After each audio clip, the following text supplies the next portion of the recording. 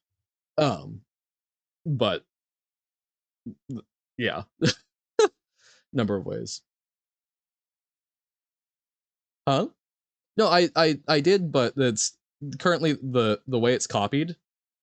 So copying it, you have to copy it as a line. Well, yeah, and that's retrograde inverse is something I'll probably do off stream. No, the original it's not an image, but it's like the code snippet, and so it's not broken into columns. So this is the left column, this is the right column. So that is there so that other folks don't have to do the interleaving. But yeah, no, the retrograde inverse is something I'm curious to check out. But yeah, probably not a stream thing. That is something I will probably gnaw on in random bursts. Alrighty, it has been God. We've got hour-ish for Rain World. So we'll see what we can do. Thank y'all. This has been a blast, but we are going to be taking a 3-minute break. Hey, welcome in, AWF, just in time for the break and switch over. So we'll be taking a 3-minute break. This is a fantastic opportunity to remember that you have a corporeal form. Stand up, stretch, grab a snack, grab some water, use the restroom. If you've got meds and now is an appropriate time to take them, this is a fantastic opportunity to do so. Remember to look outside and remember there's a lovely world out, be it day or night. And if you have something else that you need to get to in your day, this may be a fantastic opportunity to get transitioned to it. We'll be coming back in about 3 minutes with some Rain World for probably an hour or so, somewhere in there, and then wrapping up for the day. Then we'll see everyone again on Wednesday. But yeah, thank y'all, and catch you in a bit.